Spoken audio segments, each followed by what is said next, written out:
Oldie buddy gutty. You just say, oh, huddy buddy gutty? Fuck you. No, really, I don't understand what you said. I said oldie but a goodie. Oldie but a goodie.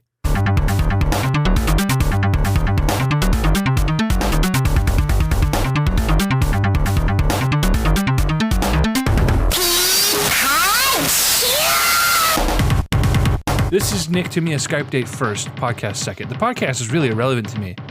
It's our quality time we're spending together. That's really important. You can call it quality. It's definitely time. Sorry, time. The time. Well, this is the Concert Crusade podcast. I am EJ Olson. This is Nick Durheim. We're here to talk about video game news, things of the past, Crab Rangoon. Sometimes we'll talk about oldie buddy gutties. Oldie buddy gutties. They have no context for what that is. They might have context. Depends on if someone uses a cool intro bit. We'll see. We'll see what happens. Hey guys, check us out on the internet. Before we even get into this, we're just going to top of the list here. Social media. Listen, I know y'all are listening. I see those downloads. Only 40 of them are me. The other 6, who knows? Yeah. Console Crusade, console_crusade on Twitter. This is at Press Till Death. I am at eJiggle. Hit us up. Questions, comments, concerns. You can email the pod at feedback@consolecrusade.com. We have any listener mail this week, buddy? I don't think so. I did text the group chat and said, hey, we're talking Pokemon tonight. Anything y'all want us to wax about specifically? And Drew says, the game. Thanks for that, smartass. Very specific. Okay. We were going to speak in very just broad terms, but if you want us to laser focus on that, then I think we'll get around to it. So Pokemon was released 20 years ago. The end. Well, yeah, in the U.S. It was a 20 in the U.S. and how long ago in Japan? It came out in like 96, I think. Maybe 95 even. Oh, fuck. That was early. Yeah, back in the 90s, localization took years and years. I know, right? Did the anime in America precede the games? By a week. Oh, really? Yeah, but it was very close, so. Well, I wonder then in the hearts and minds of those 90s children, watching the anime was probably much more accessible than going out and buying an expensive new $60 game or $80 game or whatever they were then. Something absurd. On the Game Boy, I think it was like 30. I just remember games being way more expensive back then. Games were, but handheld games were super cheap. Okay. And the Game Boy Color had come out a year or two before, so that was already discounted. So it was like prime time for handheld gaming. But Game Boy games are always cheaper. They were always like $30. And then when DS came out, those were like $40. And that's kind of stuck around with 3DS. And now here we are with the Switch, and it's $60 again. Still get indies by Hollow Knight for $15, Stardew Valley. And if only the Switch had a built-in D-pad. So those games were comfortable to play. So today we're talking mostly Pokemon because that's what we have spent the most time with this week, but I played a little Spyro. I don't know, you been playing anything else? I just bought Undertale and Xenoblade Chronicles 2 Torna Country or whatever. Torna the Golden Country, the expansion. Oh, okay. Like standalone thing. I put a few hours into that throughout the week before I got Pokemon on Friday. Is it pretty good? It is more Xenoblade from what I've played. I mean, I've only put in like a couple hours, but the music's really good. I really like the main character so far. And it seems like really like fully featured for an expansion. It's really its own game. Pretty much. I mean, yeah, they sold it standalone. And from what I understand, it's about like 20 hours worth of game. So that's not a lot for like a JRPG, but that's like a full game. That's a game. Yeah. Yeah. That's absurd. 20. I don't like games that are 20 hours. Like 12-hour story is enough for me. Bro, how much time did you spend with Spider-Man? It's different because I went full retard and platinumed it. But still. Holy shit. Is the DLC, does that release tonight? Wait a minute. Yeah, I think so. I think it's on the 20th. So Tuesday. Yeah, tomorrow, tonight. My God. I'm not sleeping tonight. I'm editing a podcast and I'm playing Pokemon and I'm playing the Spider-Man DLC. God damn it. I'm so stoked, dude. An embarrassment of riches. Oh, man. I don't have the time. I don't have the time or energy to have this kind of fun. It's so true. Nick, today's an anniversary, and I don't mean our anniversary, because we've been together 20 years. When did we start having our shared after school? Because that was like when we actually like met and hung out, right? As our moms were friends because of the PTC. PTC, absolutely. It must have been around this time. I mean, it was like 3rd or 4th grade for me, right? No, it was 2nd grade for you, man. It was literally my first year at North Gresham. I was 1st grade. Really? So, yeah, and I remember because there was another kid your year that looked exactly like you. I remember him being a year older, being a second grader, and always thinking that you guys were like brothers. I swear to God, Nick, when I go home for Thanksgiving next week or this week, Yeah, I want to know about this mysterious child. I'm going to pull my North Gresham yearbook out. I'm going to find this kid. And I remember in the picture, he's wearing like camo, military Nick. Like, solid snake. I was going to say, that's like a Metal Gear name. So we'll find that, and maybe we'll post that for y'all to see when I find Nick's second grade doppelganger. Maybe we won't post pictures of strange second graders. I take all that back. Hey, man, it's in the public domain. Probably not, but I don't know. So is it weird if he's not a second grader anymore? He's a grown-ass man. He's 30 years old. No, I'm not 30 years old. Why would he age faster than me? He was wearing camo. Too sneaky for time to tell what age he is. Exactly. So we were talking about protective gear earlier, and that reminded me that at my job, we recently had a company policy shift so that we all have to wear high-vis gear while we're working. Okay. So just anything with that bright green, like construction worker style stuff. So we all got vests, but like some of my coworkers bought their own jackets that had the built-in like fabric. One of my coworkers is such a dork. He is like hunter casual. Like he wears sweatpants to work, but they're like camo sweatpants. Oh my God. And the dude bought lime green high visibility camo jacket for work. And like, you're giving off mixed signals here, dude. Do you want to be seen? What are you doing? It's very funny though. Oh, what a Sorry. goober. Totally derailed. Anyway, anniversaries. That's what I was getting at. Yeah, by the time this post will be exactly on the day that Ocarina of Time released in 1998 in the US. 1998, 20 years. I mean, it seems like yesterday. That was my prime. 98, I peaked. Downhill since then. I mean, really, I've only gotten bigger since then. If I have a similar growth spurt over the next 20 years, I'll be dead by the time I'm 40. Just like Andre the Giant. Anybody want a peanut? That was close. That was good. I've been practicing. Yeah, I mean, just shouts out to Ocarina. That was my first game on the N64 that I remember playing. Great memories with it. I know you didn't really get a chance to play. I think I might have made you play it when we were kids, but you didn't have an N64, so all of your looks at it were kind of cursory glances or in retrospect, so you have a much different perspective from it than I do. A very important game and a very overrated game. So, I mean, a lot of those games of that generation are all important because it was a pivotal moment in gaming history, but they're also all overrated because none of them are playable.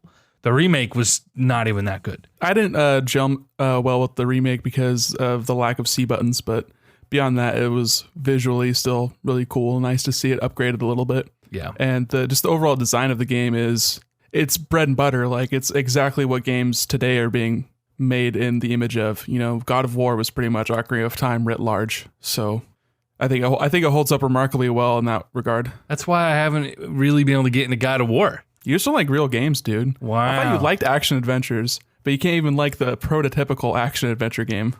Fake game. We don't need to get into the God of War thing again. I haven't touched it in a month at least. You're like, if this doesn't have Assassin's Creed button mash combat, I don't want it. I mean, it is button mash combat. I throw my axe, I punch a guy. No, I was talking about Spider-Man, not God of War. I contend that Spider-Man's combat is nothing like the Assassin's Creed. It's much more fully fledged. It's nothing like the Arkham games. There's a lot more nuance, and you have to really be responsive and pay attention, especially on Ultimate mode, which I did just beat the main game on Ultimate. And let me tell you, that was an experience. You know, let's just agree to disagree. You haven't even fucking played it. Anyway, one bit of news here before we kind of jump into the games that I want to chat about. Sony, what the fuck is going on? They just up and said, hey, we're not doing E3 next year. Just super wild. They've been at every single E3 since they started in 95. Ever. It's insane. Their first E3 was them announcing the PlayStation. Well, I think that they might have announced it at GDC, but it was basically them promoting the PlayStation and saying, yo, get this shit. You're not going to get a Saturn because you're not a chump. You're not a fucking mark. It's strange, obviously, because of that fact, but it makes sense for a few reasons if you look at it like this. Sony's been trying to pimp PSX and do their own thing. They've done PSX. They did PSX 3 or 4 years in a row before skipping this year. Okay. So they're gearing up for something big. And obviously it makes total sense that would be PS5. Right. I mean, however big that's going to be, you know. I mean, I think it will be. I think it will be. If they're taking some time off, there's got to be some downtime. There's got to be a lull. Because if they come to E3, people are going to expect announcements. And if you come out and announce a bunch of games, you're prolonging your own life cycle. Because to be honest, consumers are not ready to upgrade to the next generation. Because most modern gamers were spoiled by 360 era.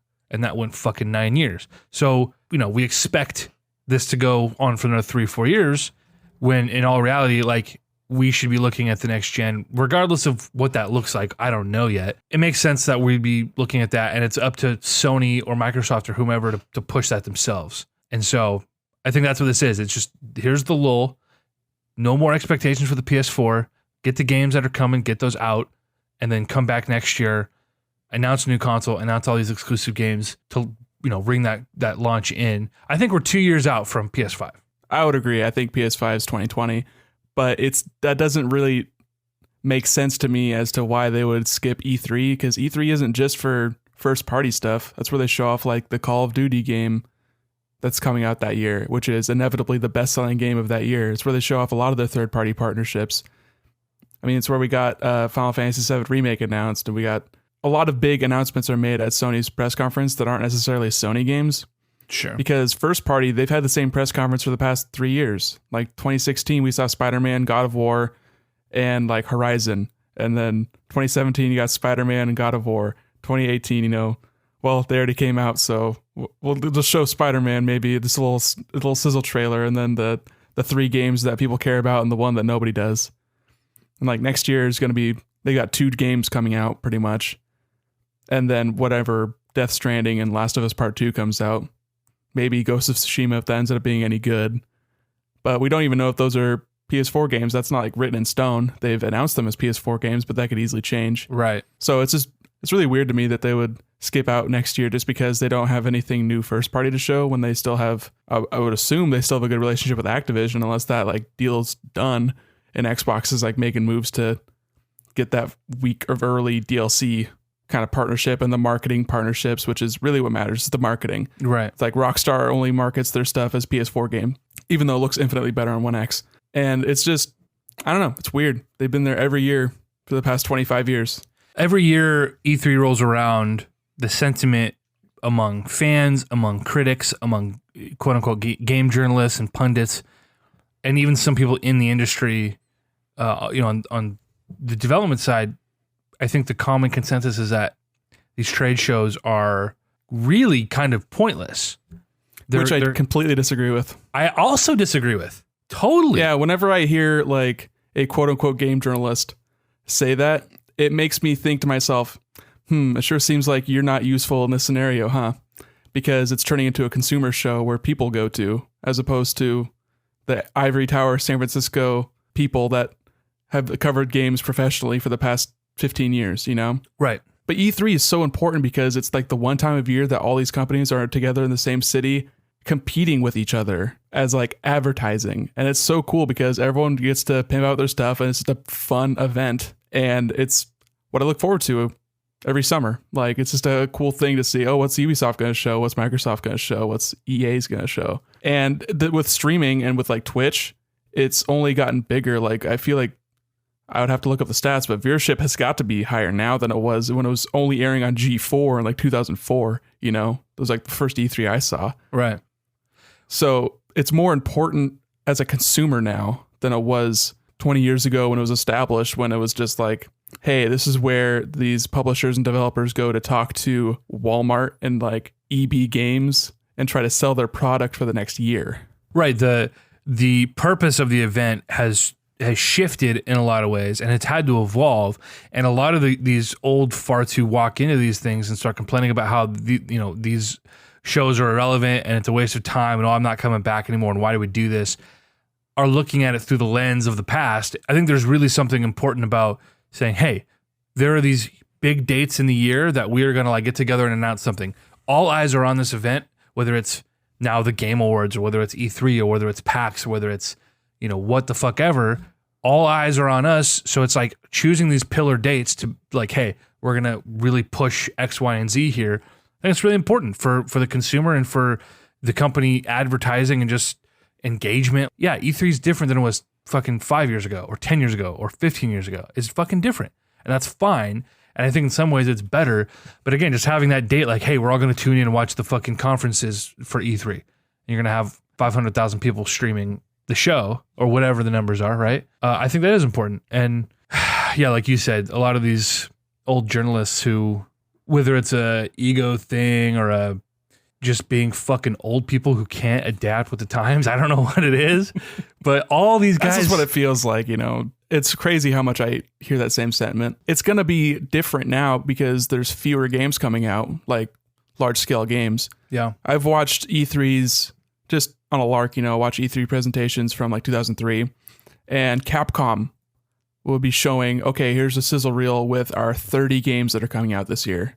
Fuck. And it's just absurd. And they're all like, you know, like Mega Man Zero or some like Resident Evil spinoff, you know, like they just had so many games and they didn't do million sales. But like, if you're making that many games and spending less money and making less money, then it ends up netting out okay. But as these like companies have lasted longer and longer, they boil it down to, okay, we have the 3 games that make us money and we're just going to make those every year.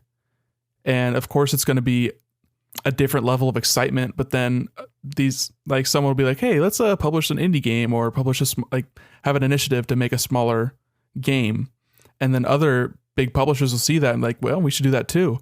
And then they learn from each other and they compete with each other. And that just ends up being a benefit to us as consumers. Right. And I think E3 is just a condensation of that, like a one single event. If Sony, again, sets this precedent and decides, hey, we don't need them to do what we're doing, we can do our own event and we can do, you know, X, Y, and Z. Really, every company can do their own thing, and it would probably be not every company. The big companies, Microsoft could do their thing, Nintendo could do their thing, and Sony could do their thing, and all the smaller developers and smaller companies would all latch onto them, and they could have 3 events a year that are as big as E3. Maybe not as far as like on location. You're not going to fit, you know, you're not going to have this big event, but like as far as if Sony said, hey, PSX, this is our one thing this year, tune in to find out all of our news for the fucking year.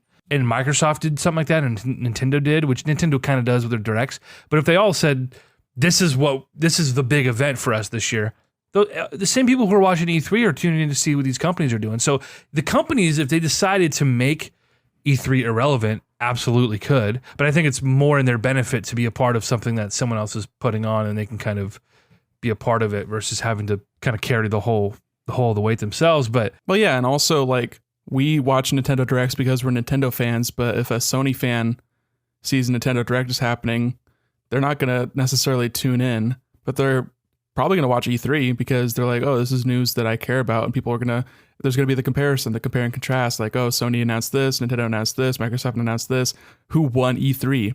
And that is like, it's important to compare these things from an outside perspective because it allows the companies internally to talk to a user base that's not necessarily just theirs. yeah, Like you're going to have the core audience and they can talk to them whenever they want. And it's just an opportunity to expand that message. right. And it's just weird that Sony's doing this. I feel like this only benefits Microsoft. I mean, they're planning hardware at the same time. They might even jump the gun and push it out a year sooner than Sony is. I mean, Microsoft's done that in the past to great effect. Xbox 360 had a full year to work out the kinks before PS3 came out and landed like a wet fart. So that could easily happen again. I mean, people are not dedicated to their consoles, you know. Nintendo always just does whatever the fuck Nintendo's doing. Like they are not affected by this at all. They don't have third parties to please. But Microsoft, I mean, Nintendo. even last year they showed off like Jump Force for the first time, which is going to be a big deal, not to us because we're not huge anime dorks, but like the weeaboos that come out in force and buy every Naruto game, they're going to be pleased to no end for Jump Force. Yeah. So like that was a big deal for Microsoft to show a Japanese game. They haven't really done that in a while, not since Final Fantasy 13 was like announced on their stage in 2005 or whatever it was. Microsoft has never really done the Japanese game thing. They had like 2 JRPGs on the 360. They had a huge initiative for it at the beginning of the 360 cycle.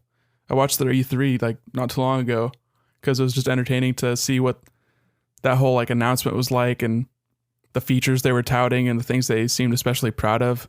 But yeah, they had like exclusive Japanese games like Blue Dragon Like they're trying to make it a JRPG machine in a little way because they wanted to push into Japan because that was a huge market that they've always been missing. Yeah. Is Jump Force just a standard 2D fighter, just with anime characters? Arena fighter.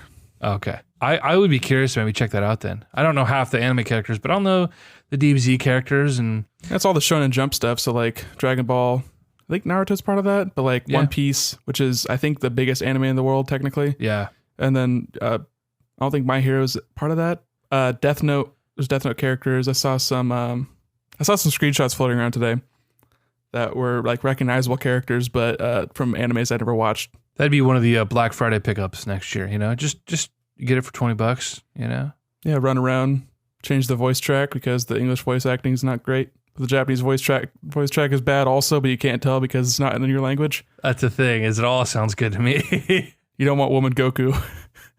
Yeah, well, you know, she does a good job, but she sounds weird because she's a 70-year-old ass woman. Bless her soul. But she's not dead yet, Jesus. For being 100 years old, still being Goku. Oh, man. Well, before we dive into Pokemon here, I picked up Spyro, which we've talked about, I think, at length on this podcast before. We were just talking about it last week. Yeah. My childhood with it being my first platform of that ilk. And, that, you know, Spyro 2 was sort of my Mario 64 in a lot of ways. I mean, I played Spyro 1 well before Spyro 2, but Spyro 2 was like the one. As far as collectathons go, that really, they had the mechanics down really tight. The controls were really tight. And it was a collectathon without feeling like, it wasn't DK64. Just way over the fucking top. It was varied and totally achievable if you wanted to do everything. You didn't have to put in 100 hours and do all this boring, repetitive shit. Have you played the Banjo games? A little bit. Donkey Kong 64 is far and away the worst case scenario for that genre of like 3D platformer. It's not hard to not get that to that level of collectathon, but I haven't really spent too much time with the Spyro games. I think I rented one of them at some point. I'll bring back the Reignited trilogy for you because I would be curious for you to play the first couple of levels. And I mean, I don't know, those games might not hold up for a lot of people without the nostalgia, right? So I don't know if you would like it's reviewing pretty well, but I mean, I'm sure a lot of those reviewers are also, like you said, nostalgia driven. Dan Reichert loved it, and he never played Spyro. He platinumed it. It's true. Also, I mean, he loves anime now, so... Hey, #1 anime podcast. I don't get Dan Reichert. If you guys are listening to this podcast, you probably know who he is. Don't fucking get that giant nerd. Dude's been given, like, fucking Marvel movies 2 stars because it's... you know, so unrealistic, and I can't believe the stupid shit that comes out of their mouths. And I'm like, dude, your life literally revolves around fucking wrestling. His biggest complaint is that none of the superheroes kill the bad guys. Welcome to superheroes, asshole. He likes Punisher. Punisher's badass. I like the TV show. Dude, the show is really awesome. John Bernthal, man. John Bernthal's pretty BA. It had the same problem all the Netflix Marvel shows had where it was just too long, but it was still pretty good. They could have cut 2 episodes out and really told that last arc a little more concisely, but I think it was the best Marvel Netflix show behind Daredevil 1. Easily, for me. I know we disagree. You're a Jessica Jones fan, but that show had one good thing. I've heard really good things about Daredevil Season 3 also. Haven't seen it yet because I didn't watch Defenders because the MCU Netflix series just sort of unraveled after Luke Cage, but even that was sort of... Second half of Luke Cage was really soft. Yeah, really. Iron Fist, I didn't like his name something, but the guy who played Danny Rand, okay. I didn't like his direction in that series, but like everything else was really good. I liked the characters and the plot points and everything. The pacing was a little bit wonky, but like I said, that's all of them. Yeah. Like all the villains in Iron Fist were really tight. Did you watch Jessica Jones 2? Not yet, no. Yeah, I started it and I just cringed and turned it off. But I mean, you weren't like a huge fan of Jessica Jones Season 1, so... No, again, like I said, one good thing was David Tennant and they fucking killed him. Spoiler alert. So... David Tennant was pretty awesome, huh? He's fucking great. I liked him as a villain much more than I liked D'Onofrio as Kingpin. I loved D'Onofrio as Kingpin. I thought he was brilliant. He rang a little bit hollow to me, where it seemed just a little bit too try-hard. Looked like he was flexing his neck too hard. It was just like, It was that latent rage. It wasn't that latent. It was very on the surface. I was going to say, I thought David Tennant's arc was the best, but he didn't really have an arc. He was honestly, he was pretty neutral as far as his growth as a character, but like seeing his motivation. I mean, Kingpin didn't really have an arc either. He kind of just like progressed a little bit towards being more of a villain. Yeah. But like you got like, you know, a flashback and that was it. Well, I guess they were villains, so you can only spend so much time with them. But like, at least there was a good characterization there for some of these villains, where it's like you understand their motives enough and they're charismatic enough. You care. It's not just a faceless baddie that you're like, all right, no, we'll fucking kill you. Monster of the week. What's next? And David Tennant was just a great incel bad guy. It was interesting seeing his motivations. This is totally fucking tangential, but how this guy could literally walk into Avengers Tower and like rule the fucking world, but all he wanted to do was like hang out with some chicks and eat Chinese food. Yeah. Like he was just a fucked up ass piece of shit dude, but it was just bizarre. A little bit of like a golden child kind of mentality. Just throwing temper tantrums. Yeah, he got this unlimited power and it turned him into a fucking sociopath. So that was awesome. Yeah, really cool. Speaking of purple men. What's the problem? You never seen a dragon before? He's my fucking You love guy. that Tom Kenny voice acting, don't you? Let me tell you what, man.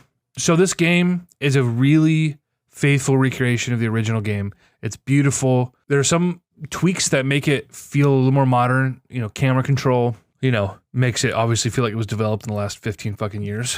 But they did a couple things, like really small mechanic changes that most people wouldn't notice, but like I noticed having played the shit out of that series. And not even that long ago either, right? No, not that long ago. I anticipated it feeling exactly the way I remembered, and it doesn't. Not to say it's bad, or the way it feels is bad. It's just different. So it's taken me some time to get used to it. I finally realized that you could change the camera controls to be a active camera, so it feels more like the original, where it's always centered on Spyro. It feels much better to me, much more how I recall it being. But is there like a sensitivity slider on that too? I don't think there is. That's something I've seen in some games. That's really nice to be able to tune that. Yeah.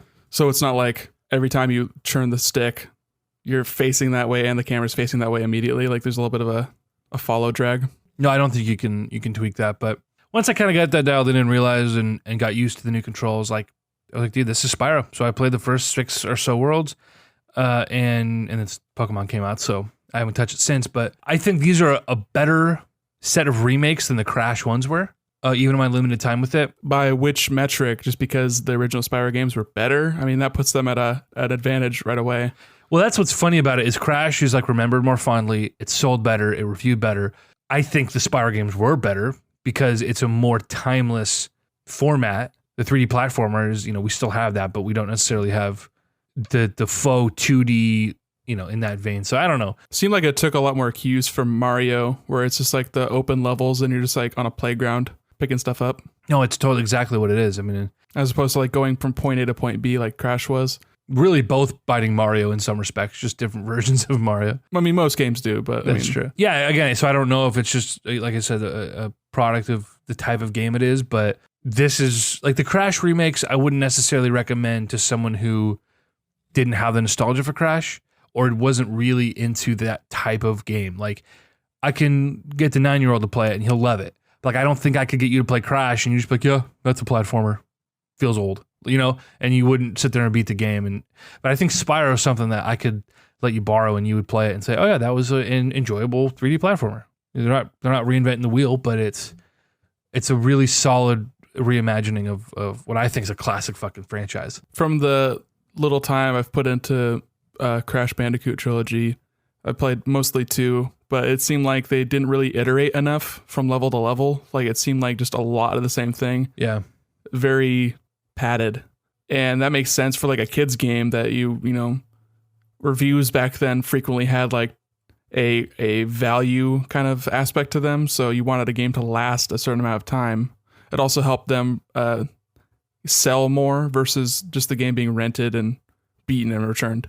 Right. So I can understand why it felt padded. And as a remake, you know, it seemed like their goal was to kind of keep the original game intact. So it's not like they were going to go change up the level design or anything. A couple things I wish I could do with this game. And I get why, you know, this is not necessarily an option. Switching back and forth with the old graphics. And this is not something I necessarily wanted with Crash, but Spyro is among the absolute best looking games of that generation. And for a few reasons. So there was some of it was from a tactical standpoint. They did things no other game did with like draw distance and just the level of detail that they could get on screen at once. And then just the character designs. Like Spyro to me is such an iconic design when I think of that old shitty polygonal mess. and it's just iconic to me, and I love it. In a way that Crash, the character might be iconic, but the actual game design, he's just an orange triangle. He looks like a Dorito. Exactly, yeah. So it's not really, but Spyro, man. And so I wish I could do that, but I really miss the old voice acting. Yeah, the original game had a different voice actor than the second two. But even the second one, I think the guy who's doing Spyro is the same voice now. Well, 2 and 3 was Tom Kenny. Okay, and now Tom Kenny's back. And so the first Spyro was a different voice actor. I don't remember the voice in that one, but I really vividly remember Spyro 2, and so that was Tom Kenny then. So that's all fine and dandy. But whoever plays what's his fucking name, Hunter, that weird cheetah, and Hunter, and then who's the fawn, Fiona or some shit, I can't remember now. Probably, but in Moneybags and like I want to hear the old voices again. In Ripto, yeah, even Ripto. Although Ripto, I can't remember now. He could have fooled me as being the original guy. I don't remember. He was all right. That's something I remember from just the Crash remake is that it seemed like I don't know if they had the same voice actors necessarily, but it seemed to match the level of camp. And the animation quality was infinitely better, but like just it got the vibe, it got the look and feel right. Because like as much as these games are made for like the 25 to 30-year-olds, they still have to target what they're originally targeting, which is the 5 to 10-year-olds. Oh, totally. Or to feel right to us looking back on it, looking forward back on it. It's this weird kind of geometry of getting a nostalgia grab to feel right. Right. Well, that's the biggest challenge with these games is they can't be a direct remake. Oh, it can't be a one-for-one. It has to play how we remember it. And how we remember it is not how it really was. We have these idealized versions that have been made and remade in our memories for 2 decades, right? This is why something like Yooka-Laylee didn't do nearly as well as we wanted it to do, is because they really went for this authentic feel. And 20 years later, you have to look at it and say, maybe that's not the best idea because this just doesn't hold up. It doesn't feel right. It doesn't play right. This is what Shovel Knight did so well, whereas they took these timeless tropes and these, iconic designs and the mechanics. It plays how we remember, the smooth, just responsive. It's like you play an NES game. That is not what those games were. Yeah, they have bad physics and the hit detection's awful. And yeah, obviously, the idealized sort of look at it, but it also helps that 2D platformers as in general have a much higher ceiling for being good, right, as opposed to a 3D platformer. Yeah. There's a reason why 3D platformers are not made very frequently. Because they're really hard to get right. They cost a lot. They take a lot of time to figure out just the perfect secret sauce for them. It's pretty much just Nintendo that does them. Well, aside from, like I said, I've only played a little bit, but aside from kind of what we talked about, I guess the other thing is the story. They've sort of revamped. They've added some stuff, different cutscenes, a couple of different weird little, not just character moments, but little plot devices. So, and I get it. They're trying to pad it out a little bit and make some things make sense and make it a little more well-rounded as a quote-unquote story. And I'm fine with it. I don't have a problem with it. It's like not exactly what I remember, but like, boo-hoo. They got enough right. Yeah, some of the examples, I feel like I'm not entirely sure because, like I said, I haven't played this game yet, but something I heard people talking about were like the boss dragons were actually designed this time. Was it like last time they were like an asset flip, or what was I hearing about that? I'm not sure. Like I just saw a short like video clip of like a giant dragon. I'm assuming it's actually I don't even know which one that would be from. Would that be from Year of the Dragonfly? What do you mean a giant dragon? Just like bigger than Spyro, or like a giant huge dragon? Because like in Spyro 1, you're freeing all the dragons get like fucking kidnapped and frozen. And so you're freeing all the adult dragons, and you're just Spyro's a pipsqueak, and the other dragons are these giant motherfuckers. Yeah, it was just like a video clip of like one of those giant dragons like slapping his belly or whatever, doing a sumo thing. But I mean, take some artistic license. I mean, you're working with characters that have like 30 polygons each. You gotta have a lot of room for interpretation there. I haven't played the first Spyro, the remake yet, so I can't speak from experience. But one thing people were talking about online was that they took a lot of the generic dragon designs from the first one, and they injected this character and life into all of them and made them all unique and gave them all their own little bits and pieces to work with. So that's cool. I like that. They made these feel like really full-fledged games, and the fact that you're getting 3 for $40 or whatever, like that's fucking stellar. Yeah, it's awesome. So I really recommend you check it out at least and give it the old college try, as they say. I will when I'm not inundated with other games to play. That's true. There's so many. It's funny when I brought up, hey, let's talk Pokemon on this podcast. You're like, well, I can't talk about Pokemon for that long. I've only played it for like 15 hours this weekend. And I'm like, dude, that's 2 fucking days of just Pokemon. That's plenty enough to do a comprehensive look. Hey, man, that's 3 days. I got it on Friday. Fair enough. What time did you get it? You pick it up early? I got it shipped. Oh, did you? Okay. What time did it get in? By the time I was awake, so between 8 a.m. and 3 p.m. I don't know, sometime. Oh, okay. So, all right. Yeah, I actually had Friday off from work because I was supposed to be in Portland for a show, which, update, for all of you out there listening, wondering if I made it to my show, I was going to be pissed if I missed. I fucking missed it. Thanks to a shoot that went late that had been rescheduled for the day of the show and not the day before the show. So that's just the world saying, EJ, you can't go to shows unless it's Coheed and Cambria in Las Vegas. Fucking apparently. And motherfucker, I tell you what, I got KISS tickets. I'm seeing him Portland, Tacoma, Vegas in February, and be damned if I fucking miss that shit. Not going to happen. All 3 of them? I could miss Tacoma. I could give my Tacoma ticket to somebody else. We'll see after the first night if I want to drive all the way up there with my old man, but Vegas is that weekend too, so. This could be your last chance to see Love Gun. Dude, he's talking about his dick. Get it? Dude, I made that reference in the car today. Love Gun literally popped up in my shuffle. And I was like, dude, you guys, you get that? And my buddy Jake's like, whoa. I'm like, dude, pull the trigger on my Love Gun, dude. The most mind-blowing song of 1976. Oh, dude, we are such mature 25, 26, 27-year-old men. I was supposed to have Friday off anyway. That's what I was getting at. And so I didn't. I stayed in Eugene instead of driving back to Portland for a show I was going to miss. So I ended up waking up. I slept in. And I went into work for like 5.5 hours anyway to take care of some loose ends. But it was nice though, because I kind of got to go to work, be casual. Like it felt like a day off still, even though I went in and did stuff. It wasn't like everyone was like, why are you here? I was like, had some stuff to take care of. So I didn't feel there was no pressure. I just kind of go take care of things at my pace. And then, yeah, went to lunch and then got to go pick up Pokemon. I don't know what time that was, about 1 o'clock probably. And you got the bundle too, right? I did get the bundle. So there are a lot of things I want to talk about this game, man. I was really worried about this, okay? Really worried about it. I could tell. We talked on here at one point, and I just said, why the fuck couldn't they just do a remake? Why couldn't they have just taken this exact same formula and just pasted, Pokemon Yellow into it and not fuck with just why? Let me tell you, man, after playing this game for 20 hours, I'm really glad they did what they did. That is shocking to hear. Shocking. Not just okay with it. I am glad. I'm shocked to say it, dude. Almost everything. Not everything, but almost everything. I am just like, that was a fucking good idea. It streamlines it. It just, I have been addicted. It has reinvigorated the completionist in me. How did you feel when you got to the other side of the Diglett cave and you got that light up special technique or whatever, and you walk outside and your rival's like, hey, do you want me to just take you to the rock cave? Like, let's just fast travel there, whatever. Yes, I was like, you know what? If this was the first time I was playing this game, I would say no, and I would go and use cut and backtrack to Pallet Town, talk to some people, do the RPG things. Like, you know what? I've played Red and Blue and Yellow. I'm just going to fast travel to the rock cave. Fuck it.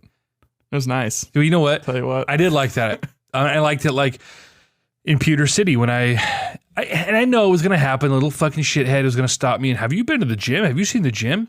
And I knew it was going to stop me, but I always do it anyway. I always walk out before I do anything in Pewter City. I walk out and have him take me to the gym. I don't know why. And I like that. He just zooped me over there. I was like, oh, it's sick. And I have to watch a shitty animation while I walk through it at snail's pace. That would have been really funny, though. I hope they do. If they do a remake of like Gold and Silver, I hope they have the guy that walks you around the town and gives you the map.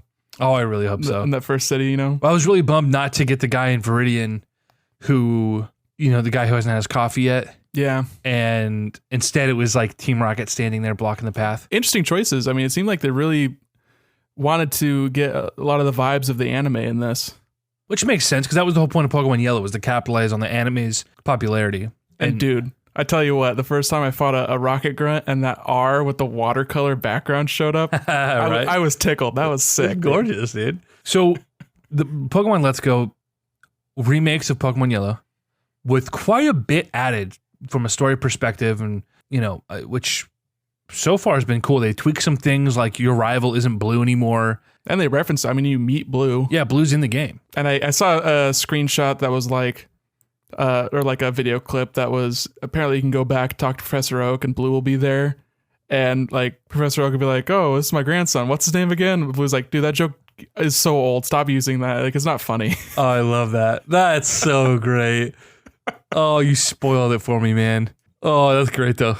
It's adorable. Just like really fun, like character moments like that. Or Brock is like, yeah, I'm in Celadon, trying to get into the gym where Erica is. He's like, yeah, but they won't let me inside for some reason. It's like, because he's a pervert, like in the anime, So this game is Babby's first RPG. So which we've said about the last, I don't know how many Pokemon games. 100%. So if this is a game where you're expecting any sort of, I don't even want to say challenge, because there is some challenge here. And the RPG mechanics are deeper than you would think given the changes that they made. But if you're expecting anything less than what we've got in the past, like, I was surprised friend of the podcast, Max, bought it because he was so fucking mad at the last 2 iterations. X and Y he played but bitched about, and then Sun and Moon he said, fuck this game, I hate this, and returned it or got rid of it or something. And threw it in the trash, let it on fire. I threw it on the ground. I'm shocked he bought this game on day one, has been playing it. But he's easily susceptible to his friends being excited for stuff. So I don't blame him either. Like, you want to be a part of that zeitgeist. You want to, of course, you get swept up. That's half the reason why I buy a quarter of the games I buy. I'm gonna say I was all excited for Red Dead. I'm glad I didn't buy it. I warned you against that. If you had bought that and tried it and like had a horrible time, I'd be like, well, I fucking knew you would hate it. So the biggest change in Pokemon Let's Go, catching Pokemon. Well, yeah, it's like 2 changes. I think that seeing Pokemon in the overworld is a huge change too. Amazing. How often are you just running around avoiding the grass? And you're like, wait, I don't have to avoid the grass. It's not like anything's gonna pop out at me. All the time. But dude. I'm breaking old habits. But I love seeing them in the overworld now. That is, in a lot of ways, what we've wanted for 20 years, right? We want to 100%. see these Pokemon running around. And now that we have it, it's exactly what, it's perfect. And it's not that it's not random encounters, because they still can pop up and you surprise you or you run into them on accident. So it's still... Yeah, but guess what? You just be out, you're done. That too. You can just run away and it's no problem. It's interesting how they do some of the catching mechanics. So let's talk from a technical standpoint. Motion controls. Thought was going to be a really big issue. Mm-hmm. And I thought I was going to play this game entirely in handheld. I've been completely wrong. While the touch or the motion controls are a little finicky at times, it took me a while to realize that I have to censor. I have to reset my Joy-Con every time by holding it straight out in front of me. Every time I hit go, and that calibrates it, so then you get a perfect throw. And that took me a while to realize that. But once I did, I was like, okay, this is no problem. Just a little flick of the wrist. I love that I can play with one hand. Took me a minute to get used to, because at first I was playing on the Pokeball, and the thumbstick's really small. So trying to do precise movements with my right thumb, which I'm not used to controlling my character with, was really disconcerting at first. Yeah, my only real issue playing with the Pokeball is I'll be like walking around an item in the overworld. I'm like, I'm just trying to pick this item up. Come on, dude. You're not facing the right way. Right. Trying to press because they have A as the stick button, which I might have swapped, or at least like given the option to swap or something. I don't know. I don't know what the solution to that would be. Just put 2 buttons on the top, dude. Come on. That's easy, right? I switched to Joy-Con, and that was the move. So just doing the one-hand Joy-Con? Yeah, and I've played it handheld, and I think that's the best way to play. In an ideal world, they would patch in Pro Controller support, and you could play it that way. And then, when you're catching Pokemon, when you're playing handheld, it moves like say you're aiming like your arrow or something in Zelda. Yeah, or like Splatoon. Yeah, or Splatoon, right? You have to be a little more precise, because if you're slightly askew, you'll fucking miss or not get your perfect throw. So you have to be a little more precise, and I'm fine with that though. I think that's the best way to play, and I wish that I could use my Pro Controller. I don't understand why they haven't done it. It's clearly coded into the game. Right. You could easily do it with a Pro Controller. I just don't get it. Or even 2 Joy-Cons in the Pro Grip. Yeah, I wonder if that was just like an oversight, or if it was like, hey, we need to try and push this Pokeball peripheral, or it's just trying to differentiate the series in more ways than one. It was just like, well, this game is not Pokemon. This is a different Right. thing. But I think it's totally fucking silly. A lot of these changes should be implemented in the next core game. Like the Pokemon in the Overworld, fuck, dude. That should never go away. Ever. I've been saying that for years, dude. Yeah, it's great. Years. I wish, because from playing Earthbound, I find myself doing things that I would do in Earthbound. Like if I try to approach Pokemon from behind, I feel like that should give you an advantage for your first throw if you approach them from behind. Like there's stuff they can iterate. They can iterate on this concept ad nauseum, you know? I would say that I do want to see the option to battle Pokemon. Yeah. I don't necessarily know if it's necessary because now you get experience for catching Pokemon. And I'm fine with that. My only issue with this, actually, now that I'm thinking about it, my only issue with that new system, I would be totally fine with skipping every wild Pokemon battle because now you can just go catch them to get your experience. The problem with that is it can be finicky to catch them, so it sometimes it'd be easier to just one-shot wild Pokemon for experience than it is to try and catch something, but not that much more. My only issue is that, okay, well, now I just want to go get some quick experience and get my team. And of course, now you basically just have an experience share. It's not stated. It's just... Yeah, and they've had that for a while. It seems like you got an experience share by default in like X and Y at the beginning, right? Pretty close to it. I feel like that was a thing. Yeah. It's like, why wouldn't I use the XP share? It's not like in the original game where you'd get less experience for your main Pokemon. Yeah. And like the rest would be divvied up. So it's like, I'm just getting experience for everybody. No, and I love that because now my team is all even across the board. And I guess if you are one of the few weirdos who actually like the grind, and a lot of people think they did. A lot of people thought they liked the grind of going and just fighting wild Pokemon willy-nilly till they grinded the entire party up to the requisite level. And I can understand that. There is something kind of soothing about just like not really like full focus playing the game, but just like pressing left and right, getting wild encounters, pressing A. Maybe the experience left and right. Like it's a low stakes sort of not paying attention kind of interaction. I get that, but I don't miss twiddling your thumbs in the game, you know? Sure. Which when we were kids, we had infinite time, so like we valued that experience. Yeah. I was not one of the kids who fooled myself into thinking that I loved the grind. I knew from a very young age I hated it.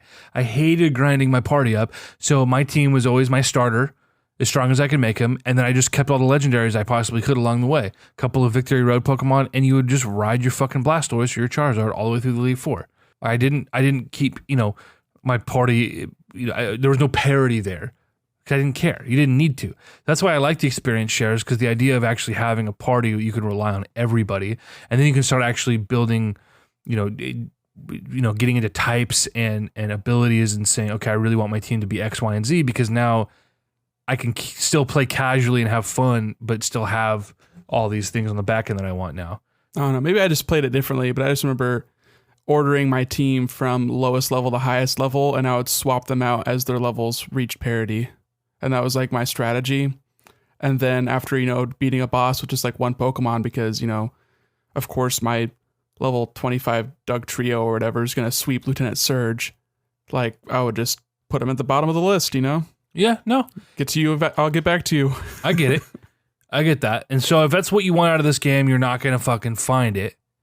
So you can. I think you could turn off experience share. I'm not sure. No, not that I saw in the settings. Like even then, they replaced that grind with like a different kind of grind. Absolutely. Like now you got catch combos. Yeah. And that is very satisfying. Guess who has a shiny Geodude just by accident? Really?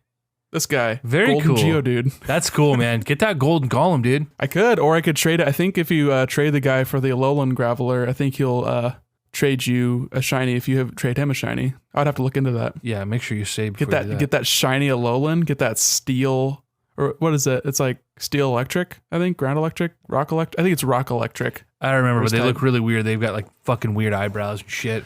Yeah, they got weird eyebrows, but they've got like specks of gold in them. I wonder what the shiny looks like. Maybe it's gold with like specks of diamonds in there. Yeah. So getting back to just real quick, my only problem with the new system and that I'm just catching Pokemon to get experience now is that means I'll just have like a box with like 9,000 Pidgey, and that's super irritating. Luckily, the box is on your person at all times. There's no more PC system. You just get to go to your main menu. And you send them to Oak.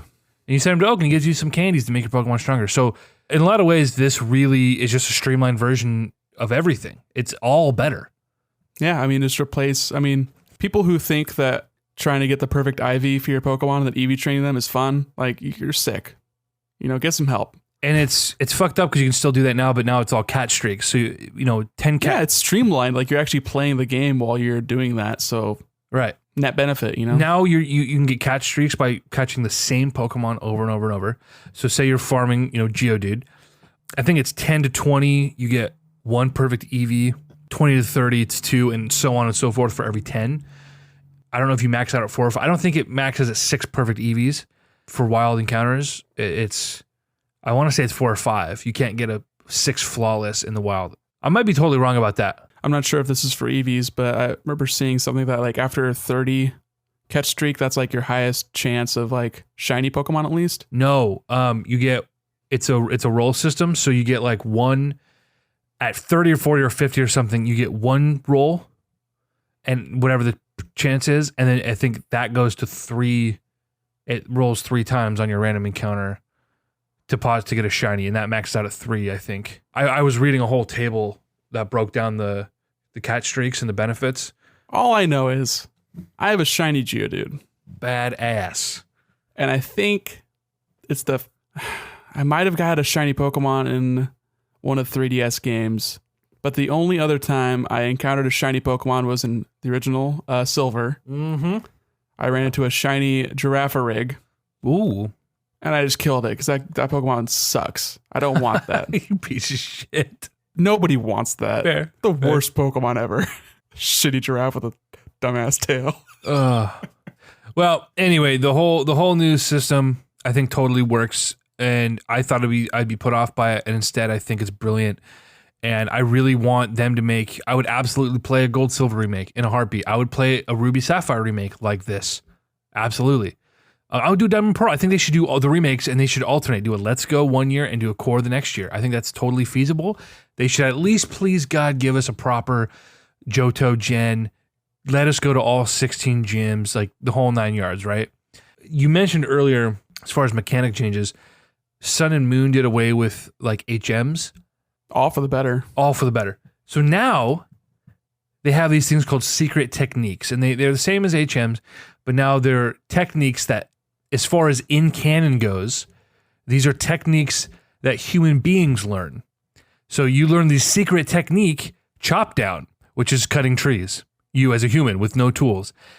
And at first it's like, okay, yeah, okay, dude, you can learn to cut a tree down. But your Pikachu wants to learn it instead. All right, dude. But then, Nick, when you would learn that fucking flash from the professor's aid that you mentioned earlier. I think they named it Light Up or something. But it's like, you feel the energy from within and you close your eyes and you just emit a vibrant light. Wait, so makes sense that Pikachu can learn Flash. But you're saying that originally you were trying to teach me? You were trying to teach the human being to channel his inner fucking chi and light up this dark cave through his pores? That's so fucking weird. And no one's talking about that. That's weird as hell. You know what? Goku would be disappointed in you. Don't get me started. You just got to believe. You have to feel the power, all right? If Videl can fly, I was gonna say, even Videl. You can emit light. Well, I mean, fucking Krillin, he's Earthling. He can fucking destruct a disc. I don't know if he's Earthling. He's totally an Earthling. He doesn't have a nose. He cut it off when he got those dots branded on his forehead. And he forgot that he had a nose and that the stinky finger wasn't actually effective against him. And he had to be reminded. Okay, he's not a person. Okay, so what about Yamcha? He can Wolf Fang Fist. He can fucking Spirit Bomb.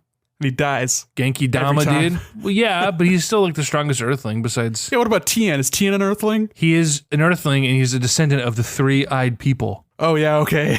Hey, that's canon, bitch. People. That's canon. What about Chaozu? Is he a person?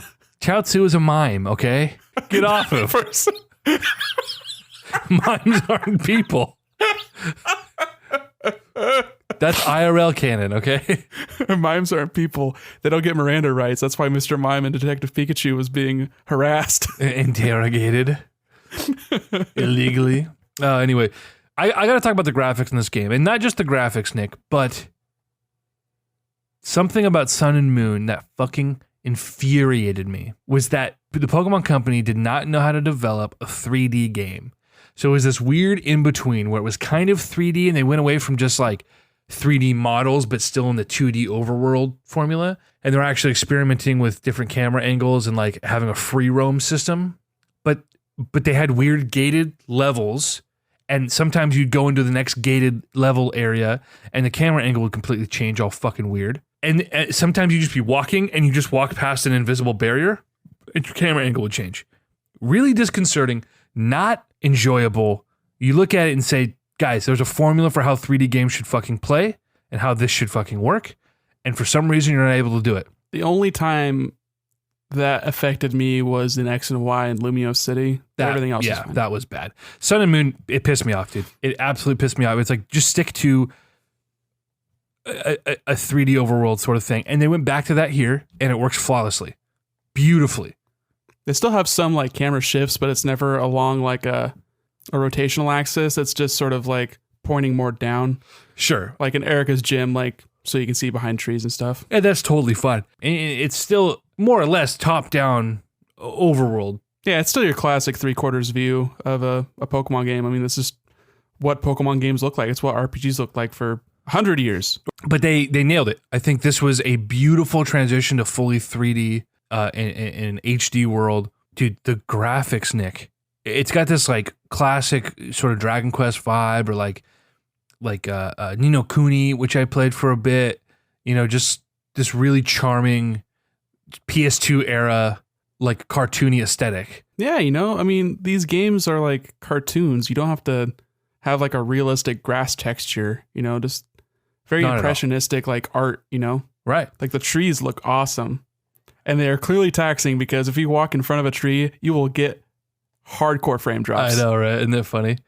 I'm like walking, I'm like, why is this suddenly 10 frames per second? What is, oh, this What tree. happened? It is tree. Who put that Sudowoodo there? Who? Sudowoodo. That's so creepy. I hope that we get a Let's Go Gold and Silver. What would the two Pokemon be? Togepi and Meryl. Done. Lock it in. Togepi and Meryl. They both got a ton of face time in the anime. The Peekaboo thing, you know, fucking Misty was always carrying the Togepi around. It's yeah, but Eevee was like, not really, no, Eevee was like whatever. It could have easily been Let's Go Pikachu, Let's Go Meowth. You know? Yeah. Imagine that, like doing we're the bad guys. No, see, if they just do the opposite. If the other game would have been literally just the other half of the story or something, like that would have been really cool. That would have been really cool. Unprecedented. They wouldn't have done it though. No, it's going to be Togepi and Meryl if they do it, and I really hope so. They're both cuddly and adorable. They're both unique from each other, and it's iconic characters from. I think they could have gotten away with just doing a single version. I think they should have done that. I agree with you. They should have done. Well, a single 9 version. times out of 10 they should do that, but they want to sell twice as many copies. But I don't know if it's any harder for them on the development side to make these two different games. Probably not. I mean, it's just like the same exact game, but you just swap out the Eevee for the Pikachu. But if there was just one version and you got to choose your starter like a traditional Pokemon game, I think that'd be nice. Like the starter choices in Gold and Silver. I do appreciate that the partner Pokemon has a lot of character, and it makes sense. You know, it's Pikachu. It's a remake of Pokemon Yellow, which is why the Eevee thing didn't make sense to me. But that's my least favorite aspect of the game, and I wish I wasn't tied to it.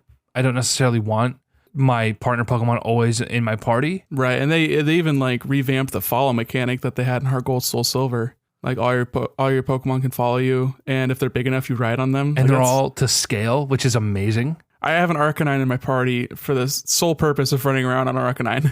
Dude, that's why I'm trying to get like a Alolan Ninetales. Can you ride it on Ninetales? I'm not sure. Probably. I'm not sure. I caught a Ninetales. I could check for you. You should check, man, because I would love to get the Alolan. I know you can get the Alolan Vulpix in a trade somewhere. You see the ride animation for Kangaskhan? I did not. Do you know? Dude. No. Dude, do you slip into his pouch? On Kangaskhan's shoulder? Okay. And your Pokemon sits in the pouch. Oh, stop. That's so adorable. My childhood, dude. I love it. I was really hoping you were going to be in the pouch. That'd be hilarious. But they're to scale. It's not big enough. That's true. You notice that like you seem to be a much older character in this game than prior games?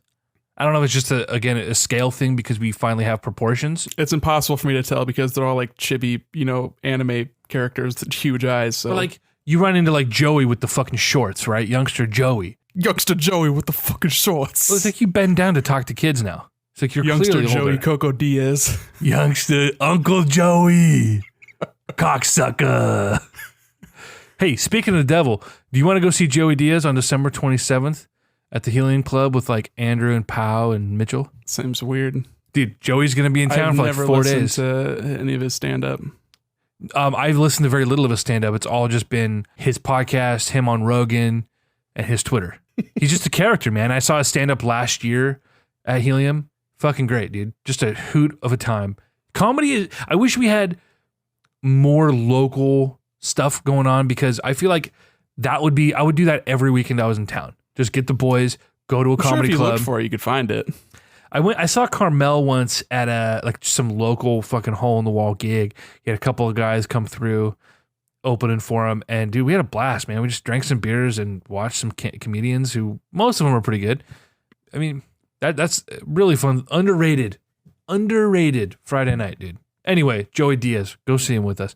But back to Pokemon graphics and shit. The detail, Nick, that they're able to cram onto a screen now on this giant TV. Not to mention like the animations, like, yeah, the battle animations are super flimsy. You use double kick, your EV just jumps up in the air and a foot appears on your enemy. I mean, it's just like the old games. And I understand you have 150 Pokemon. You cannot do bespoke animations for every single one. No, and you can't set that precedent now. Some of them, like you said, like I'm pretty sure the Move Tutor moves all have special animations, and like the special move you can do by shaking your Joy-Con in the battle.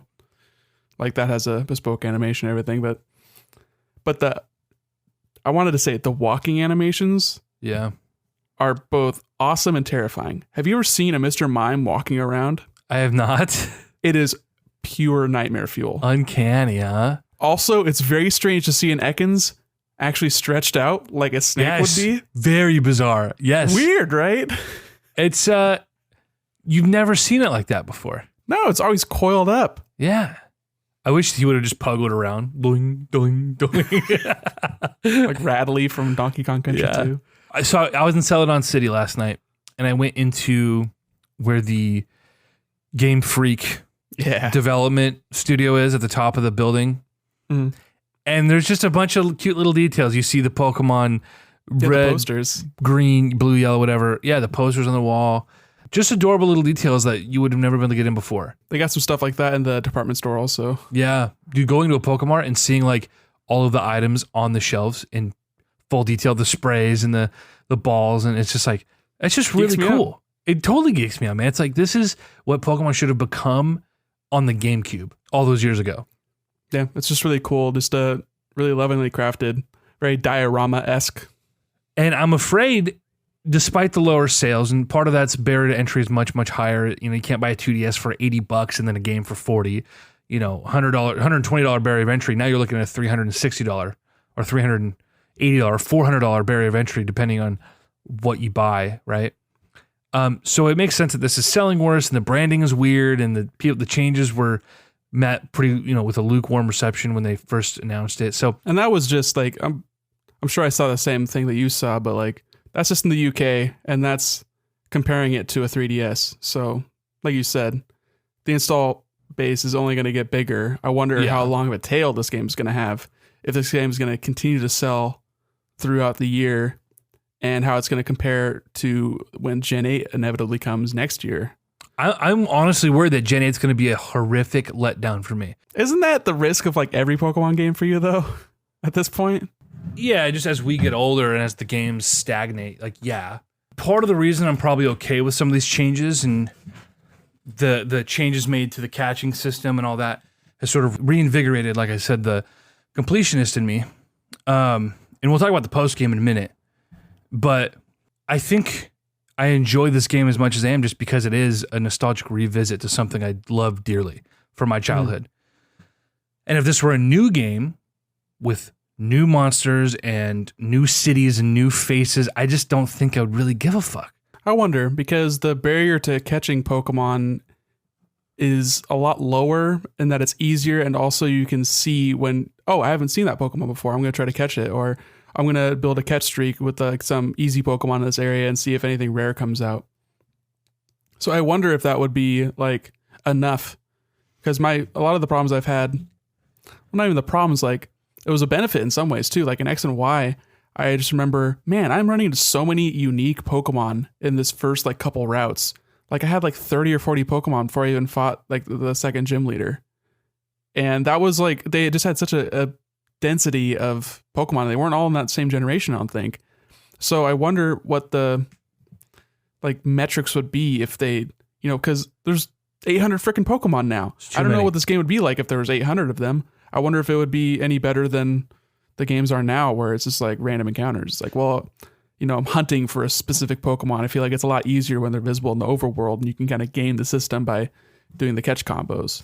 I don't think they can make a game where they included all 800 and still implemented the system, the overworld system where they're just free roaming. I don't think they could do that. From a technical perspective or from a design perspective? From a design perspective. It'd be a logistical nightmare, like just encounter rates. Kanto, there's enough areas. I feel like Kanto also has a lot less routes than some other games do. I mean, yeah. So Gold and Silver is literally twice as big.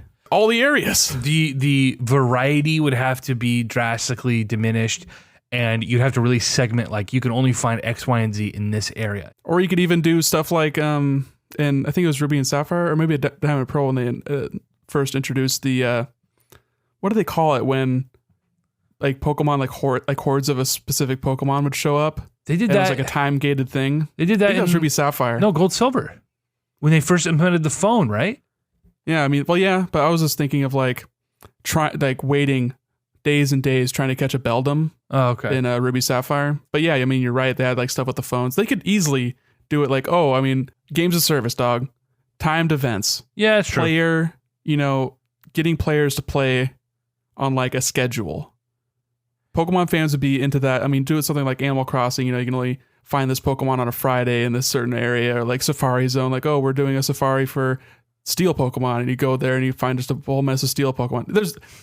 There's a very high ceiling for the design space for implementing large varieties of Pokemon. Yeah, but that's something that I hope they build to. I hope that next year, and really I think they could do it in a year, is like, dude, give us the next gen. Give us that Johto remake. Give us all. It's got to be a true remake, though. Don't like skip out and just give us the 8, gym leaders and whatever. That'd be bullshit. That's something I could see them doing. Give us a proper remake. Test the waters. They didn't do that with Heart Gold, did they? No. They gave us a full-fledged remake, thankfully. But yeah, I would say do this every year, every other year until you get through the remakes of Gen 4. I'll be so okay with that. Yeah, this is a really good, a good way to revisit prior areas and get those story beats in that world again. I would actually, you know what? Gold and Silver would be great because those are my favorite games. But honestly, Ruby Sapphire would be awesome for this because of the unique weather effects. Yeah. And the verticality of the locations. Yeah. And how they would implement water and the underwater traversal, if that would be any better now with 20 years of experience. No, I think they could sort of make up for past sins, right? With the last remake they did just being a wet fart, to steal an idiom from you. Yeah. And I mean, a lot of that I think was just your general displeasure with the 3DS Pokemon games. And then making Ruby Sapphire in that mold, it was still Gen 7 or Gen 6 because that was after X and Y. Is there anything else? Well, you know what I have on my notes here I want to mention real quick. The evolution screen is gorgeous. It's the coolest evolution screen we've ever gotten. Where it's all spacey and there's a nebula in the background, and then you rise up in this shiny little ball, and things are spiraling up. And the trade animation is pretty good, sort of facsimile approximation of the old school trade animation. Also, I think as far as authenticity, I agree with you. You get bonus points for that. But it was kind of a bummer after seeing the Evo screen, going back to just the plain, just a couple of just boop, boop down the pipes. It's kind of boring. Well, I mean, it was just a much more deliberate animation in the old games, whereas the animation screen or the evolution screen in the original Red and Blue was just the silhouette flashing back and forth. Right. Is there anything else that in your experience with this game that you've enjoyed or not enjoyed, or anything you want to mention specifically before we wrap up? They've done some really cool remixes with the music. The cave theme is also mixed in with with the Rocket Lair theme occasionally. There's leitmotifs being sort of sewn in with the melody. It's very interesting. They don't have, it would have been cool to have a larger variety of like boss music. Okay. Seems like the gym leader like themes are just they're all the same. You get the rocket theme when you're fighting against like Giovanni, but like it's like whatever. But Right. I mean, I'm enjoying the soundtrack so far. A lot of fun. I mean, I know this place. Lavender Town was sick. I love the rocket lair. I mean, it's so metal. Dude, seriously. Lavender Town was really cool because I thought the remake in Fire Red Leaf Green didn't really capture the spirit of Lavender Town, the really hollow, creepy. Leave it to the GBA to have an awful sound chip. Well, yeah, but it wasn't just the sound chip. People always like to blame that. It was the design and the sound design. It was everything, and it was just it was a design choice that they unintentionally sort of stripped. I'm telling you though, like the voicing on the Game Boy is just so good. I mean, Like it holds up really, really well. Yeah. Game Boy sounds better than NES. really? Definitely. Huh. Okay. In my opinion, at least. I mean, despite being a music guy, I'm not really a big music guy. You know what I mean? But dude, it's the tone, all right? Okay. The waves just sound better on the Game Boy. I think it's less channels and less instruments, but like it's still the best Game Boy soundtracks are better than the best NES soundtracks. Yeah, you know, the music's been a really quite the treat reimagined. Bro, okay, so we were talking about we should talk about the Game Boy, or not the Game Boy, but the Pokeball Plus. Interesting device. You said you're playing with the Joy-Con, you switched from the Pokeball to the Joy-Con? Yeah. I haven't used the single Joy-Con yet. I've only played in handheld and with the Pokeball. You should play with the Joy-Con if you like the one-handed, the concept of playing just one-handed and kind of casual, which I've loved. I can snack with one hand, snack with my left hand. I've been able to lay down, literally prop up with my left arm under my cheek or my chin, so I can kind of keep my head up, keep my glasses on, and I can just put my hand behind my head or up over the back of the couch and very casually play a full-fledged game on my TV. Took me a minute, like I said, to get used to building up the dexterity of my right thumb for like those fine motions, but I got used to it quick and I love it. Yeah, you're probably right that the Joy-Con would be a little bit better. The stick's bigger and you're not trying to press the stick in to interact with stuff. It's a lot better, dude. And my main problem with the Pokeball is that I can't find a comfortable position to have both my fingers on the buttons and still like operate the stick in a natural way. Like if I have it rotated, then I'm like trying to press left and I'm walking up and to the left. So I have to like rotate it and like actually move my finger to press the B button. It's like just kind of annoying. I wish the whole unit was bigger. Actually, I think it's like the right size. A little bit bigger might be nice, but this is like totally fine. I have and meaty it's paws. So good looking. It's gorgeous.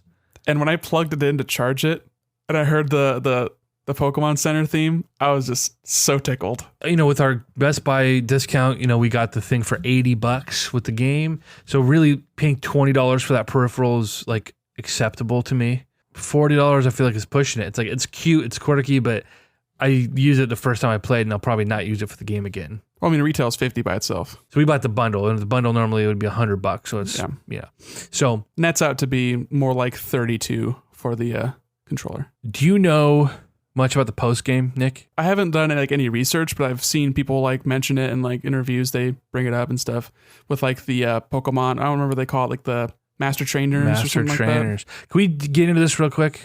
Yeah, sure. Do you mind this? Okay. So spoilers. For a 20-year-old game. Well, no, it's totally new post-game content. And this, I really like this because again, it's new content, but it's not like new story. It's like it's just spoil like content, I guess. It's a thin line, but according to the fucking internet, you can.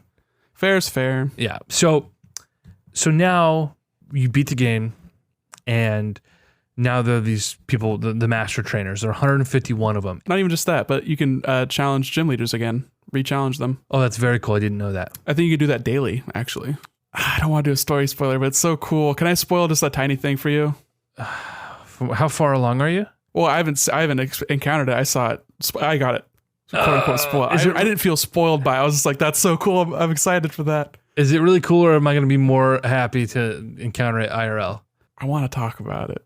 Okay. All right. Okay. I'm sorry if you feel like it's spoiler and you get mad about it, but so after you beat Giovanni, okay, you see Blue in front of the gym. Yeah. And he talks about like renovating it and taking over it. Very cool. And you can fight him in that gym. Oh, really? He becomes a gym leader. He talks about like, oh yeah, it makes me look like a villain with all this like rocket gear inside. That's pretty cool. Because I mean, obviously he takes over it when you play Gold Silver and you go back and he's the gym leader. And like Koga mentions being a good example for his daughter after you challenge him again and stuff like that. So they have little homages to Gold and Silver. I like that a lot. Which is cool. But anyway, the master trainer thing, okay? There are 151 trainers and they each only have one creature and they will only fight you if you have that same creature. So a few things this incentivizes. And like I said earlier, the completionist in me love this because I always go into a new game like this saying I'm going to do a living dex. And for those who don't know what a living dex is, it's like one of each. One of each. In Spyro games, that's one of each of the 800, which is crazy. Living dex is much more feasible in a game where you can only catch 151 of them, right? And so this incentivizes it obviously because now you need one of each to actually finish the post game and beat all 151 of these trainers. And I'm like, this is something that I might actually take up going forward. And I wonder like how strong these trainers actually are. And does this really incentivize having to like farm for better stats and better characteristics? The characteristics, mind you, are adorable. Have you paid attention to any of the characteristics? Well, yeah, I've looked at the screen a little bit. Like it's just like the old descriptions for I always get the names mixed up because they don't have abilities in this game. Like you don't have hard head or levitate or like stuff like that, but you have the traits where you have, this has higher attack and lower defense. It's like likes to frolic around and stuff like that. Right. They got rid of natures, right? That's what they got rid of. No, they got rid of abilities. Abilities. They have nature still, which is the stat different one. And abilities is like clear water where they their status effects run out at the end of the turn, or levitate where they're not affected by ground moves, or I think it's hard head where you don't get damaged by moves that would normally damage yourself, like takedown. Right. I'm trying to recall. Or warm body, which lets you hatch eggs faster.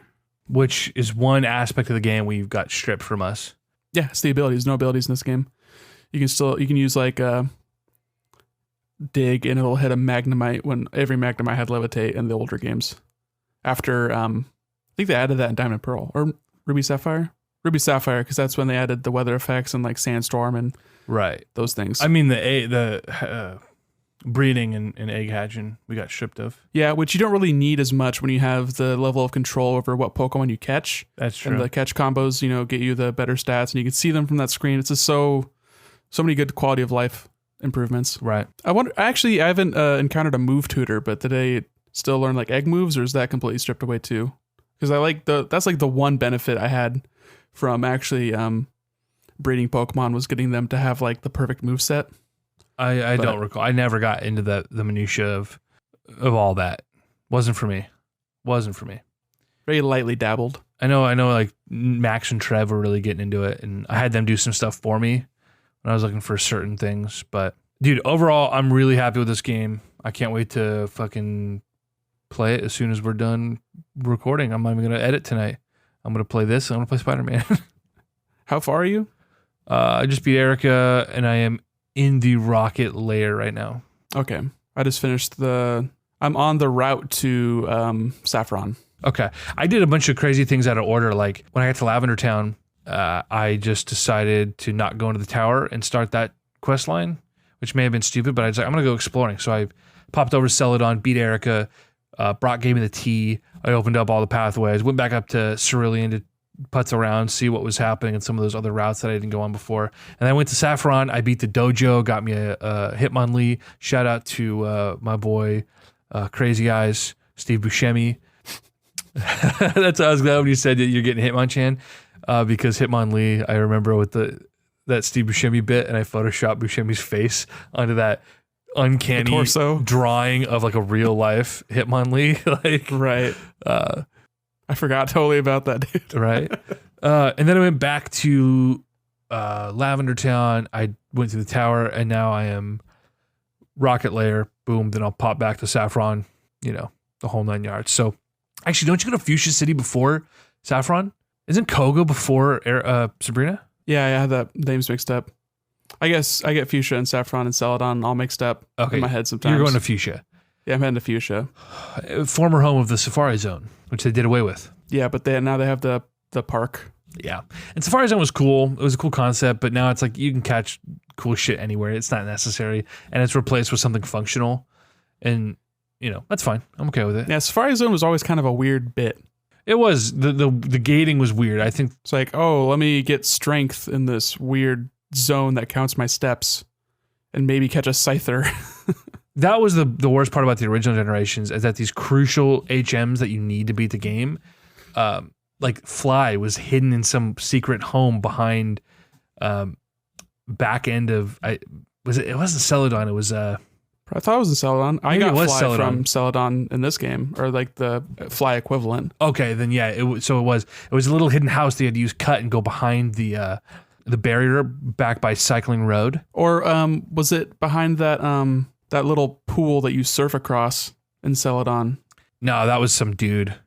To just give you like a TM or something? Maybe in this game, I'm not sure. The old game, I think it was just a guy. He just made a comment. Sometimes you'd run into a polywhirl, I think, in his front yard. Maybe he gave you like a good rod or something. I don't know. Nah, I don't know. I don't recall. But no, yeah. I swear, you've played that game more often and more recently than me. We should not be having this conversation. You should know that game front and back by now. What I'm saying is I don't think he gave you anything, but I know Fly was in the little house hidden. It was a hidden entrance right before Cycling Road. It was in the building where the guard is there, and you give him fucking water or whatever.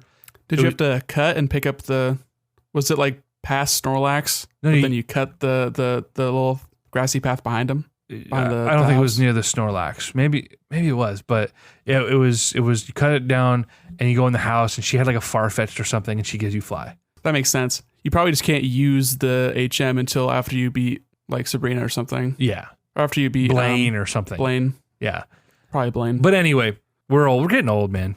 We're too old for this, but we're having a blast. We're reliving part of our childhood. I can't wait to get in the same room, do some trades, get some of those version exclusives. Dude, items are really interesting in this game. Just before we wrap up here, you can like farm moonstones. They just appear in Mount Moon. You can just farm them all the live long day. Master Balls spawn in Cerulean Cave at the end of the game. Crazy. Master Balls, you can randomly... They just don't have the story beat, or is it just to get more Master Balls? Just to get more. Yeah. Well, that's good.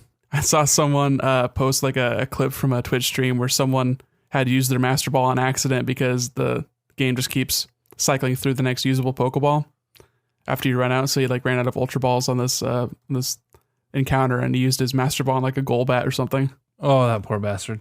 That poor son of a bitch. Well, at least you can get more. Yeah. Or just roll back the save. Right. All right, man. This has been the Console Crusade podcast. Where can they find us? ConsoleCrusade.com. Check out us on Twitter at console_crusade. Fuck yeah. Check out my boy EJ at EJ. Check me out at Press-Till-Death. There he is. Email us feedback at consolecrusade.com. Boom. Nailed the bit. Nailed the freaking bit. Nick, you coming down for Smash Bros? The weekend of the Smash Bros? Are we doing that? Or are we deliberating? Maybe. Internally. It's up in the air. It's up in the air. I haven't called heads or tails yet, but we'll figure it out. If you're listening to this podcast, write in. Regardless, an embargo went up today. Preview coverage is rolling out. It's eking out. Shit. People are saying World of Light is good. It's good. People are saying good things about the game. Okay.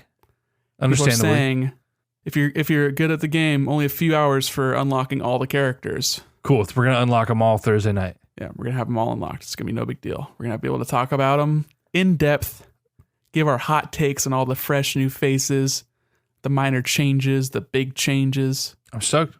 It's going to be a mess. We're going to come down and we're, some of us are going to get some drinks in us and we're going to just do a group pod. I'm going to love it. I'm going to love it. Maybe, Nick, if you come down for, a couple days and we'll have Max drive down for a night and then we'll have Leaf, maybe Drew drive down for a night. We'll just have a rotating cast of boys coming through the crib, play some Smash Bros. Rotating cast of boys. I love the sound of every word in that sentence. Okay, that's a great way to end it. Chow us out of here, bro. Yeah, boy. Yeah.